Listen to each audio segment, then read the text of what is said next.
একদিন এক আল্লাহর ওলি এক কবরস্থানের পাশ দিয়ে যাচ্ছিলেন। তখন তিনি দেখতে পেলেন কবরের ভেতর থেকে ধোঁয়া বের হচ্ছে এবং কবর থেকে কান্নাকাটির আওয়াজ বেশি আসছে। আল্লাহর ওলি ওই দৃশ্য দেখে থমকে গেলেন। তিনি দাঁড়িয়ে দেখতে পেলেন দুইটা কবর থেকেই ধোঁয়া বের হচ্ছে এবং ভয়ঙ্কর আহাজারি শব্দ বেশি আসছে।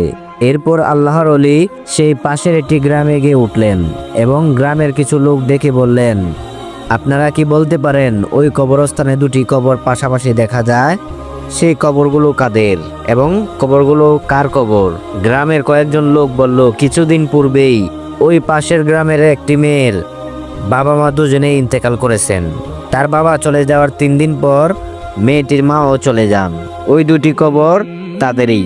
আল্লাহর ওলি তখন বলল, আপনারা আমাকে ওই মেয়েটির নাম এবং ঠিকানা দিন, আমি মেয়েটির সাথে দেখা করতে চাই। লোকেরা তখন বলল, হুজুর, আপনি এসব কি বলছেন? আপনি কি জানেন কে সেই মেয়ে? সেই মেয়েটি হলো গ্রামের একজন বিখ্যাত নষ্টা মেয়ে। সে দিনের বেলা হলে সারাদিন ঘুমায় আর রাতের বেলা হলে সারা রাত পরপুরুষের সঙ্গে কাটিয়ে বাজে কাজে লিপ্ত হয়। মেয়েটি দেখতে অনেক সুন্দরী, তাই অনেক দূর দূরান্ত থেকে পুরুষ লোক এসে মেয়েটির সাথে রাত কাটায় এবং মিলিত হয়। হুজুর, আপনাকে দেখতে তো একজন আল্লাহর বুজুর্গ ব্যক্তি মনে হচ্ছে, আপনি কেন ওই নষ্টা মেয়ের সাথে দেখা করতে চাচ্ছেন? আল্লাহর ওলি তখন বলল, মেয়েটি যাই হোক না কেন, আমাকে যে তার সঙ্গে দেখা করতেই হবে। আপনারা বলুন, আমি কিভাবে মেয়েটির বাড়ি পর্যন্ত যেতে পারি? তখন গ্রামের আরেক দল লোক বলল, হুজুর, আমরা বুঝতে পারছি না, আপনি সবকিছু জানার পরেও কেন ওই মেয়েটির সঙ্গে দেখা করতে চাচ্ছেন? মেয়েটি এতই খারাপ চরিত্রের মানুষ যে আপনি যদি তার সাথে দেখা করেন তাহলে মানুষ আপনাকে নিয়ে বাজে কথা বলবে, আপনার চরিত্রে কলঙ্ক লোটাবে। আল্লাহর ওলি তখন বলল, আমাকে মানুষ যাই বলুক না কেন, তবু আমাকে মেয়েটির সাথে সাক্ষাৎ করতেই হবে। আল্লাহর ওলির বিশেষ অনুরোধে শেষ পর্যন্ত লোকেরা বলল, ওই পাশের গ্রামের যাওয়ার পথে একটি বট গাছ আছে। সেই বট গাছটার বরাবর যে রাস্তাটা গেছে, সেই রাস্তার মাথার বাড়িটাই হলো ওই নষ্টা মেয়ের বাড়ি। মেয়েটির নাম গোলাপি। এরপর আল্লাহর ওলি ওই মেয়েটির বাড়ির দিকে রওনা হলেন। হাঁটতে হাঁটতে তিনি ওই পথের মধ্যে একটি বট গাছ দেখতে পেলেন। সেই বট গাছের নিচে একজন লোক বসা ছিল। আল্লাহর ওলি ওই লোকটাকে জিজ্ঞাসা করলেন, ভাই, গোলাপির বাড়ির রাস্তাটা কি এটাই? লোকটি বলল, জি এটাই। কিন্তু হুজুর, আপনি কেন তার বাড়িতে যাবেন?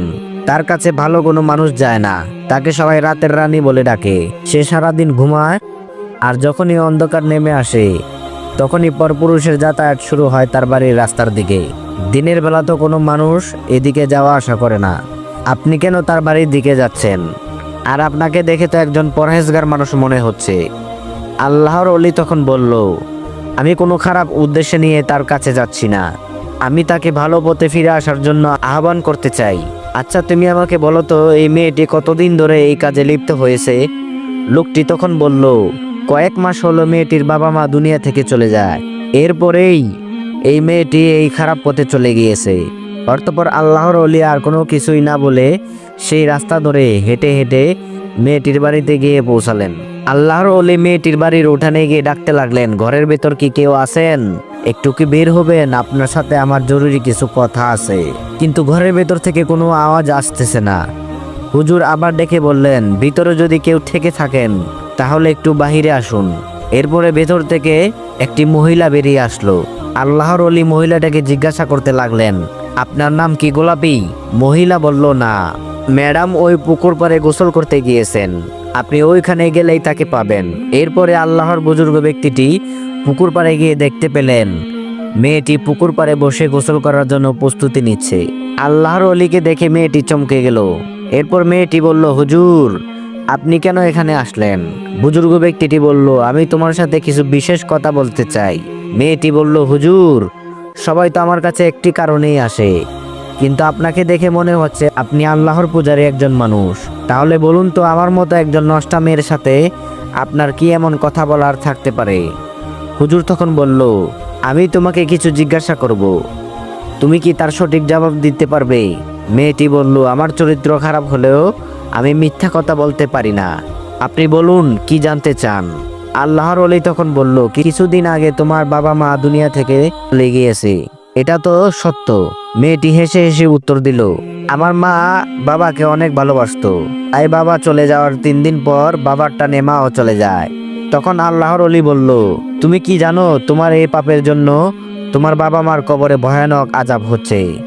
মেয়েটি তখন বলল, আমার কারণে যদি তাদের কবরে আযাব হয় তাহলে এটাই তাদের প্রাপ্য ছিল, কেননা তারাই তো আমাকে খারাপ বানিয়েছে। তারা যদি আমাকে মানুষের মতো মানুষ করত তাহলে আমি আজকে এই পথ বেছে নিতাম না। তারা চলে যাওয়ার পর কেউ আমাকে দুমুঠো ভাত দিয়ে যায়নি, কেউ আমার কোনো খোঁজ খবর নেয়নি। আমি কি খাচ্ছি, আমি কি পড়ছি, এটা নিয়ে কারো কোনো মাথা ব্যথা নেই। কোনো উপায় না পেয়ে আমি বাধ্য হয়ে এই পথ বেছে নিয়েছি।